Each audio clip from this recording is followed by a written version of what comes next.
afternoon, ladies and gentlemen, and welcome to Notre Dame Stadium.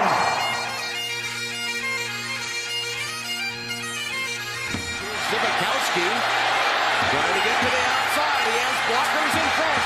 Tom Zibikowski, Malone the beat, shakes him off to the 5 and a touchdown. And now it is down. It is over. And the Irish have knocked off number 1 Clemson. Brady Quinn looking, pump fakes, he rolls to the near side, throws it, it's caught by Samaja, inside the 20, inside the 10, he's going in, Notre Dame has scored! Jones is the back, he's got it again, and Jones a lot of room, Tony Jones makes a cut, gets a block, and scores! Is that the play that will seal the playoff bid for Fighting Irish? Welcome to another edition of Sons of Saturday Irish. I'm Tyler Rojak, joined alongside Luke Smith, and today we're here to get you ready for Notre Dame's matchup against the 16th ranked Syracuse Orange on Saturday. Kickoff is set for noon Eastern on ABC. Joe Tessitore and Greg McElroy will be on the call, which means this game is probably going to come down to the wire because that always seems to be the case when Tess calls a Notre Dame game.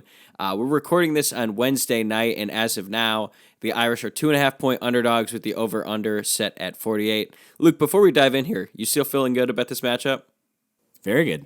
All right, that's good to hear. I like the optimism. We haven't had a ton of that on the show lately, so I appreciate it. By the way, please like this video below and subscribe to our YouTube channel if that's how you're watching, or if you're listening to the podcast, please subscribe there as well. We're going to take a quick break for a word from our sponsors here before we dive into the matchup between the Irish and the Orange. NBA fans, the wait is over. Basketball is back, so tip off the season with DraftKings Sportsbook, an official sports betting partner of the NBA. New customers can make any $5 NBA moneyline bet and get $200 in free bets if your team wins. Check this out. In addition to the usual bets, everyone can boost their winnings up to 100% with DraftKings stepped-up same-game parlays. Go to the DraftKings Sportsbook app, opt in, and place a stepped-up same-game parlay today. With payouts bigger than ever, DraftKings Sportsbook is where I go to bet on the NBA. Speaking of which, how are you feeling about that Cavs prediction a few games into the season? So far, so good. Cavs 2-1. Darius Garland got hurt in the season opener, and I thought, oh boy, this season might be over. But he's good. He's going to be back in a few games, and Donovan Mitchell is as advertised. How are you feeling about the Bulls? Well, they announced about 2 days before, or maybe it was the day before the opener, that Zach LaVine would be on a load management schedule, and that resulted in him not playing in the opener or the second game of the year. He's not playing back-to-backs. Not really sure how that happens at the start of the year after you just supermaxed him, but whatever. It's going to be an interesting year. All right, well, download the DraftKings Sportsbook app now. Use promo code SOS. Make any $5 bet this week and get $200 in free bets if your team wins. Only at DraftKings Sportsbook with promo code SOS. Minimum age and eligibility restrictions apply. See show notes for details. This episode is sponsored by Haas Company, a lifestyle brand that's about being the best version of yourself. Be the Haas. The Haas lives life without reservations, without doubt, and ready to answer the call each and every day. Check out their website at bethehaas.com and use promo code SONS for 15% off on your next order. Check them out. This episode is also supported by Roback. Shop game-changing active wear with Roback for those who crave activity. Use the promo code SONSND, that's SONSND, to get 20% off your next order in the entire store at Roback.com. But we encourage all of our listeners to check out the Shamrock Polo, which would look great on Irish fans everywhere. That's promo code SONSND at RHOBACK.com. Okay, Luke, Notre Dame and Syracuse haven't played a ton, but I feel like there's an interesting history between these two programs. So when you think of Syracuse football, what's the first thing that comes to mind? Probably the 2008 game, unfortunately, where Notre Dame lost to a 2-7 Syracuse team on senior day in the snow. Students were throwing snowballs at the team. Manti Te'o was there and decided to still come to South Bend for whatever reason. I'm also pretty sure, if I remember correctly, that the Syracuse quarterback that day, I think he was like Adrian Dantley's grandson or something like that. He was some Notre Dame legend's grandson. So that was just like kind of a classic Notre Dame loss that they blew a huge lead in. On a more positive note, when we smoked them a couple years ago in the Shamrock Series game when it was a top 15 matchup. That was pretty fun. It was like planes, trains, and automobiles to get there because it was just disastrous weather all across the country. But once we got there, that was a good time. Despite, as I saw some people talking about this on Twitter, Syracuse kicking a field goal for no reason at the end of the game so they wouldn't get shut out. How could we forget that? And I just looked it up. You're right. Syracuse quarterback in 2008 was Cameron Dantley. They had 2 wins going into that game. God, that was just an awful time in Notre Dame history. I'm pretty sure that that the late, who's the coach? Was it Robinson was the coach of that team? Greg Robinson, right? Greg Robinson. Yeah, that's right. That's right. I think he may have been fired after that year still after beating Notre Dame. Notre Dame was leading 23-10 at the start of the fourth quarter, and they blew it. Yes. I have so many questions about that game. I mean, one, Manti Te'o's visiting. Why would you have the guy from Hawaii visit for a game in late November? That seems like coaching malpractice. For whatever reason, he decided to go to Notre Dame, like you mentioned. That is truly a miracle. And watching that Te'o documentary, it seemed like everything. He was definitely going to USC, and then his uncle talked him into going to Notre Dame. If I were him, I would have just been like, are you kidding me? That team just lost to Syracuse, and the students were forming a mutiny in the crowd. I had a lot of fun at that 2018 game, though. It was great. I mean, I've still never seen a baseball game at Yankee Stadium, but that was a fun time. But really, like, even now that I think about it, some of the other more recent ones, 2020 was just whatever. I do remember I was coming back from something. I was listening to the start of that game on the radio, and Ryan Harris was just eviscerating the Syracuse quarterback, like literally calling him the worst quarterback he's ever seen. It's kind of a slow start for the Irish as they ended an undefeated season. 2016 was a bizarre game. I think there were like 30 points in the first 5 minutes with kick returns and stuff between 2 bad teams. In 2014, Golson set some record, might have been an FBS record for most consecutive completions, and still managed to turn the ball over like 3 or 4 times. So there's never like really a game against Syracuse that makes a ton of sense. This is their first time there in almost 20 years. And they lost that one, and it was a December game, which is bizarre. So I don't really remember that. I was in like first grade, but I do remember it being in December. Yeah, so these teams have only played 10 times. Notre Dame leads the all-time series 7-3. But yeah, here we are again.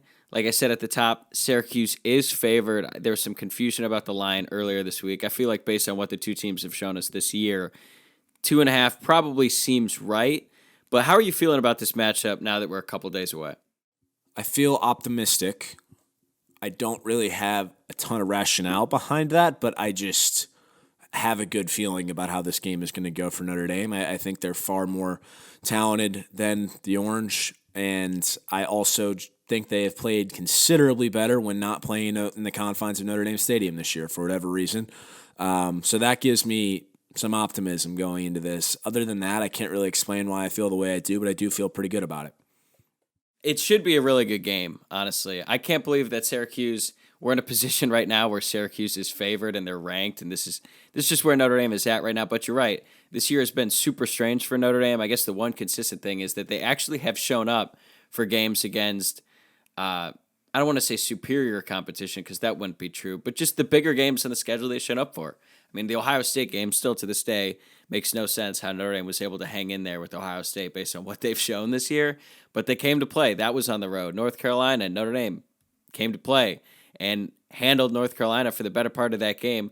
I don't know I don't know how to make sense of the Marshall loss and the UNLV lackluster performance, all that stuff. It's all happening against inferior teams. So I guess you would think, in theory, Notre Dame should come out and be ready to play in this one, right? You'd think, but logic has been defied many times this season, so that would be foolish to assume that, but you would think that. Notre Dame is entering a pretty tough stretch in their schedule. They've got Syracuse on the road this weekend, then they have Clemson, and then they have very winnable games against Navy and Boston College. I say that now, but who knows if those are truly that winnable. And then they close with USC at the end of the season. So that's 3 matchups in the next 5 games against ranked opponents, 2 of which I believe are in the top 10. So this is the first of 5. We'll see how Notre Dame, if they're able to get back on track and salvage what's left of this season. But offensively, last week, Syracuse came out of the gates hot. they had a big early lead on Clemson. Now, granted, part of that was because of a fumble recovery that was returned 90 yards for a touchdown. So it wasn't all the offense. But Syracuse does have a pretty promising offense this time of year. They do, and that all starts with the offensive coordinator. That's Robert Anae, and he's had one of the largest impacts in the Power 5, both at where he is now and where he left from. Anae was OC at UVA last year and was poached by Dino Babers after Bronco Mendenhall resigned. Brennan Armstrong was incredible last year, really flourished under his coaching, and he's been downright awful this year since he left. I don't know if that's a Tony Elliott problem or whatever, but since Anae came over to Syracuse, they've improved from 91st in yards per play versus FBS competition last season to 56th. That's from Jamie Uyama of Irish Sports Daily. And the Orange have already surpassed their win total from last year. They were 5-7 last year. They're 6-1 coming into this game. They have a really good running back. Sean Tucker's his name. I'm sure you've seen him on Twitter. It's pretty inexplicable, the stuff he tweets, where he just seems like he has the reading comprehension of a third grader. I thought it was a joke, like an inside joke. I thought it was a parody account for about a year, and then it's actually him tweeting out his own stats, saying whether or not he's pleased with his own performance and the team performance. But it's like a kindergartner learning how to write. But anyways, he averages 130 yards from scrimmage per game, and he has 29 catches as well. So they got to be aware of him both in the running and pass game. He kind of inexplicably only had 2 touches in the second half of the Clemson game last week, which I don't really get why that is, especially considering they had a 14-point lead. So something to just be aware of there. Otherwise on offense, Garrett Schrader, the quarterback, he's had a decent year. What really gives me pause is that he has been a threat in the running game. He's huge. He's 6'4", 228, and we've seen Notre Dame struggle to contain quarterbacks who aren't even that mobile. Plummer from Cal comes to mind. The Marshall kid comes to mind. So we'll see. Plummer looked like Michael Vick, man. Yeah, I don't really get it.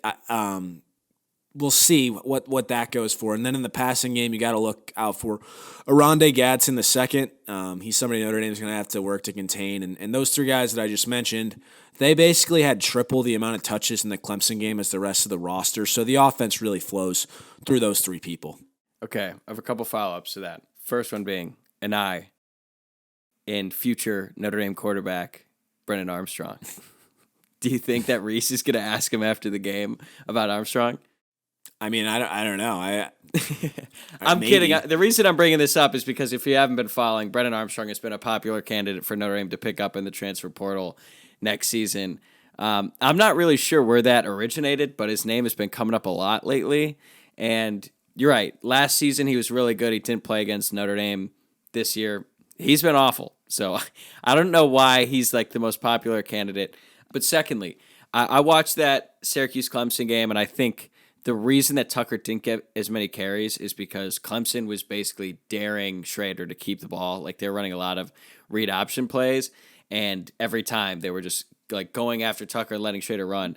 But Sean Tucker running the ball, like, he's going to get his. I think they're going to force it early. He's a really good runner, so I'm sure he'll get some yards. But as long as Notre Dame prevents him from breaking off another 74-yard run or whatever they gave up against UNLV, hopefully they will be fine there.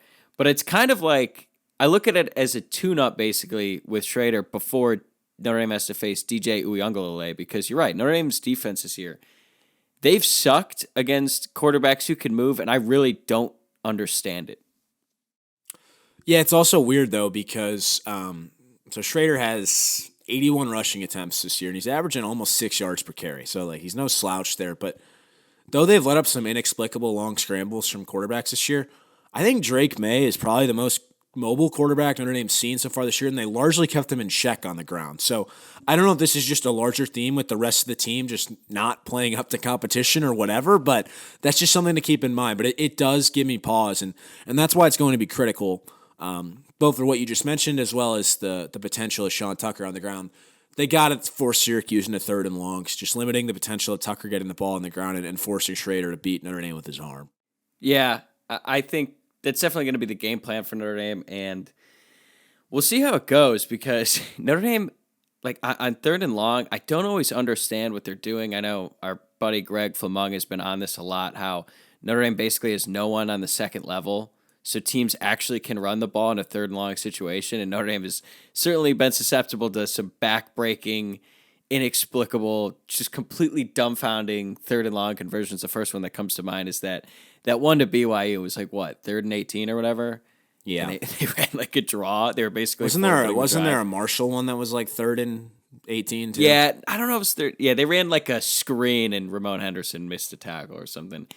That's another thing. This Notre Dame defense, we've been talking about this over and over, how we aren't really sure how to make sense of them. Are they good? Are they bad? They have really struggled at tackling lately, and this is a team where you have to tackle well and wrap up to get Schrader and a guy like Tucker on the ground. Right. And I think that ties in well with something else I wanted to say. They need the linebackers to show up for once. They've been horrible this year, and I know that that's an overplayed trope, but it's true. They have not been good, especially Maris Leofau, especially J.D. Bertrand. Those guys have not been good, and they are supposed to be the seniors on this defense. They need to show up, and I'm just kind of sick of just watching them just kind of float through the motions out there. This is a game where they got to show up. Yeah, without a doubt. And again, the conversation going into this season was that linebacker was going to be a strength of the team. I think Freeman said so in the preseason too. He's like, yeah, we're counting on the front seven. We all thought going into the season that Notre Dame's defensive line was going to be the best position group on the team, followed by the linebacking core. Granted, Bo Bauer gets hurt. That sucks. But you're right. Guys like Kaiser and Bertrand and Leofau, who we all counted on to be not just the leaders of the defense, really the leaders of the team in a way. They just haven't been. They have not lived up to expectations at all. So you mentioned 3rd and long and forcing them into passing the ball. Is there anything else you'd like to see from the Notre Dame defense this Saturday that might not even have to do with Syracuse, just trying to right their wrongs from the season? I guess this is a little bit of both, because I will say the Syracuse offensive line is gettable. They let up 6 sacks to UVA. I actually watched that game, and that was about a month ago, maybe a little bit over, and I am shocked that they were undefeated through Clemson, or up till Clemson, having watched that game, because that was a horrible, horrible football game. And they let up 5 sacks to Clemson as well. They have a really good left tackle who's projected to be an early round draft pick, but Isaiah Foskey has to show up in a game that matters. Like, this is where he earns his money. He's going up against the guy that's mocked as an early round pick. You got to burn him and get a couple sacks. Yeah, he had a big game last week. Hopefully that carries over because Notre Dame's going to need him. They need to just make some plays, because I think that's the biggest reason why they've struggled in the red zone. They haven't been able to get any turnovers this year. Their star players haven't been making plays. And it's one thing if we are to assume that Leofau is going to have a breakout year and he doesn't. That's one thing. But guys like who we've seen it, like Foskey, who he had such an incredible year last year. How many forced fumbles did he have? Like 5? Something like that. Yeah. Something crazy. And then this year he hasn't had one, I don't think. But he did have some block punts. So that's what we're seeing from Notre Dame on defense. As for Syracuse's defense, a little bit of a different story, but they're good, man. It's the strength of their team this year. Tony White is their defensive coordinator. He likes to run a 3-3-5. They don't really have any star players, truly. Like, I don't think anyone's going to be a first-round draft pick on this defense. That's not to say that they don't have NFL players, because they do. And they're tied for 6th in the country in scoring defense. Now, granted, they haven't played a ton of super high-scoring offenses, but still, it's really solid. They're giving up 15.14 points per game. They don't really give up big plays, and they're tied for 15th in red zone defense. So Notre Dame is just going to have to grind it out until the very end, and that's throughout the entire drive. I will say Syracuse is much better at stopping the pass than the run. They've got 2 really good corners in Garrett Williams. Williams is number 8, and Deuce Chestnut, who's number 0.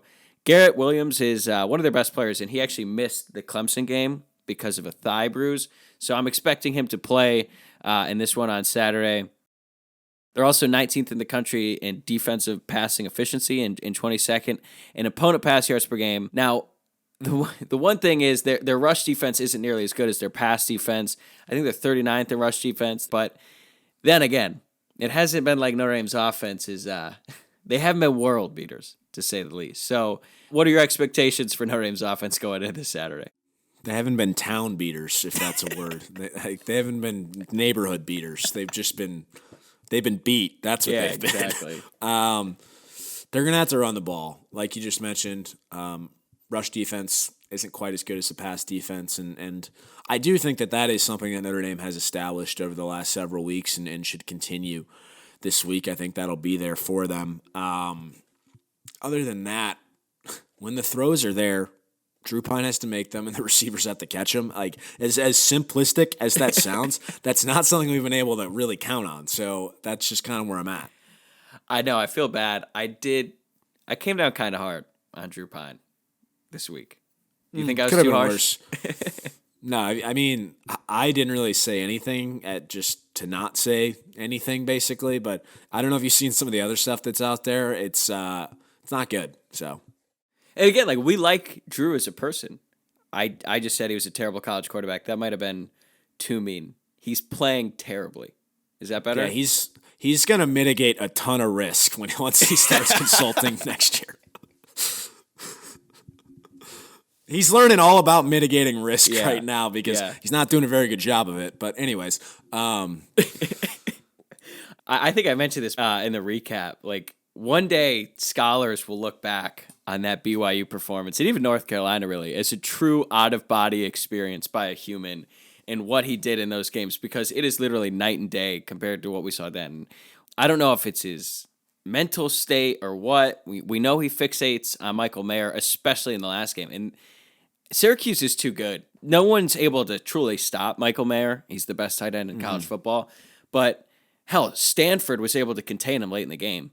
And if Stanford can do it, this Syracuse team can do it too. And I think they're going to try to eliminate him, especially on third down. So I think for me, I'm not going to ask too much of Pine, but kind of like what you were mentioning earlier about the receivers, just make the plays when you can.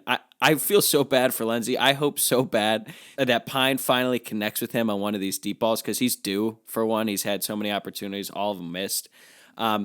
So that's really what I want to see more than anything. I think Notre Dame will be able to run the ball, but on the outside, someone is going to have to step up. Against BYU, it was Jaden Thomas. I don't know if it's going to be Jaden Thomas in this one, but in order for Notre Dame to win this game, someone on the outside is going to have to make a play. It's as simple as that. it is. I'm afraid I'm kind of starting to realize something as we talk about this, that Oh, boy. that North Carolina's defense was horrible, and BYU has looked horrible since we beat them. So maybe that's the common theme there, and I guess we just haven't really looked competent against semi-competent defenses. That's not going to change anything how I feel about this game, but it is a realization I'm having as we talk this through. It's not the purpose of this exercise, Luke. We're supposed to come through this like, all right, here's what Notre Dame can do to win. Here's how it's going to happen. Because I am going to pick Notre Dame to win this one, but this season has been so up and down. Has anyone been right about any game? Like, has one person made a prediction for a game and you're like, oh, they nailed that one? I think I was pretty right about North Carolina. I think fair. I actually did say that was not going to be a very close game. But no, other than that, no. This is going to be. Are you going to be on the West Coast? It's going to be early for you too. Yeah, I'm not used to watching Notre Dame at 9 a.m. That's probably not going to be super healthy for me. No. But that's just kind of the way it is. When Notre Dame is not playing, up to their standard, you get the noon kickoff, which sucks. Yeah, we'll see how I do with the 9 a.m. kick, because it's a lot more fun when it's other teams and I could have sort of like ease my way into the day. That's not going to happen on this Saturday. What else we got? I would like to see Audric Estime hold on to the damn ball. If he gets the ball. He has to, because the thing is, he is... Is this kind of like a last thing, though? Like, if you lose another one, you got to be done. Yeah.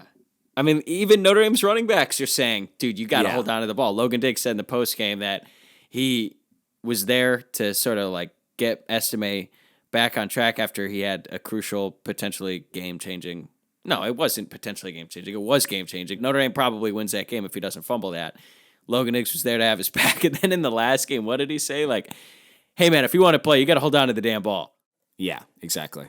He's so big that it just doesn't make any sense. The North Carolina fumble, I'll give him the benefit of the doubt because he was reaching and it looked like just kind of bad luck there. But against Stanford and against UNLV, both fumbles were basically identical. He's running and he's sort of leaning forward and he's leaving the ball exposed. He gets hit in the arm and he fumbles it. He is way too big and way too strong to fumble the ball like that in that situation. That's just unacceptable. Yeah, I got nothing to add there.